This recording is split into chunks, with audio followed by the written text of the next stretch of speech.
Hi friends, welcome back to my channel. ಎಲ್ಲರೂ ಹೇಗಿದ್ದೀರಾ? ಇವತ್ತು ನಾನು ಒಂದೇ ಒಂದು ಚಮಚ ಎಣ್ಣೆಯಲ್ಲಿ ಸ್ವೀಟ್ ಪೊಟೇಟೊ ಅಂದರೆ ಸಿಹಿಯಾದ ಗೆಣಸು ಹೇಗೆ ಚಿಪ್ಸ್ ಮಾಡೋದಂತ ಹೇಳಿಕೊಡ್ತೇನೆ. ಬನ್ನಿ ನೋಡುವ. ಇಲ್ಲಿ ನಾನು ತಗೊಂಡಿದ್ದೇನೆ ಅರ್ಧ ಗೆಣಸು, ನೋಡ್ಬೋದು. ಇದನ್ನು ಈ ರೀತಿ ನಾನು ಕಟ್ ಮಾಡ್ತಾ ಇದ್ದೇನೆ, ಅಂದರೆ ದೊಡ್ಡ ಉದ್ದ ಸೈಜಲ್ಲಿ ನೋಡಿ ಈ ರೀತಿ. ಇದು ಹೆಲ್ತಿಗೆ ಕೂಡ ತುಂಬ ಒಳ್ಳೆಯದು.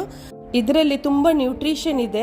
ಮಕ್ಕಳಿಗೆ ಅಂತೂ ಹೇಳಿದಂಥ ಫುಡ್ ಅಂತ ಹೇಳ್ಬೋದು. ಇಲ್ಲಿ ನಾನು ಸ್ಕಿನ್ನನ್ನು ತೆಗಿತಾ ಇಲ್ಲ. ಇದು ಮೊದಲು ಸರಿಯಾಗಿ ತೊಳೆಯಬೇಕು, ಅದಕ್ಕೆ ಮಣ್ಣೆಲ್ಲ ಇರುತ್ತೆ.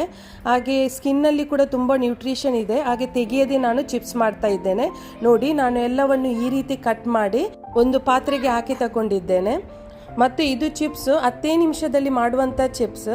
ಈಗ ನಾನು ಹಾಕಿದ್ದೇನೆ ರುಚಿಗೆ ತಕ್ಕಷ್ಟು ಉಪ್ಪು ಮತ್ತು ಅರ್ಧ ಚಮಚ ಪೆಪ್ಪರ್ ಪೌಡರ್. ಮಕ್ಕಳಿಗೆ ಕೊಡೋದಾದರೆ ನೀವು ಪೆಪ್ಪರ್ ಪೌಡರನ್ನು ಸ್ಕಿಪ್ ಮಾಡ್ಬೋದು, ಅಲ್ಲ ಸ್ವಲ್ಪ 1 ಪಿಂಚ್ ಆಫ್ ಪೆಪ್ಪರ್ ಪೌಡರ್ ಕೂಡ ಹಾಕ್ಬೋದು. ಮತ್ತು 1 ಚಮಚ ಎಣ್ಣೆ ಹಾಕಿ ಸರಿಯಾಗಿ ಮಿಕ್ಸ್ ಮಾಡಬೇಕು. ಕೈಯಲ್ಲಿ ಬೇಕಾದರೆ ಒಳ್ಳೆ ಮಾಡಿ ಕಲಸಬೇಕು ಅದನ್ನು.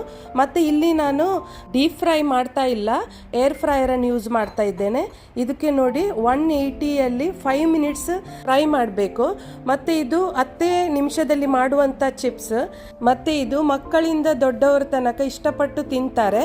ಮತ್ತು ಕೆಲವರಿಗೆ ತುಂಬ ಹೆಲ್ತ್ ಇಶ್ಯೂಸ್ ಇರುತ್ತೆ, ತುಂಬ ಆಯಿಲಿ ಫುಡ್ ತಿನ್ನಲಿಕ್ಕೆ ಇಷ್ಟ ಇರೋದಿಲ್ಲ. ಈ ರೀತಿ ಒಮ್ಮೆ ಟ್ರೈ ಮಾಡಿ ನೋಡಿ. ಗರಿಗರಿಯಾದ ನ್ಯಾಚುರಲ್ ಸಿಹಿಯಾಗಿರುವ ಸ್ವೀಟ್ ಪೊಟೇಟೊ ಚಿಪ್ಸ್ ರೆಡಿ ಆಗಿದೆ. ಇಷ್ಟ ಆದರೆ ಒಂದು ಲೈಕ್ ಮಾಡಿ, ಶೇರ್ ಮಾಡಿ, ಸಬ್ಸ್ಕ್ರೈಬ್ ಮಾಡಿ.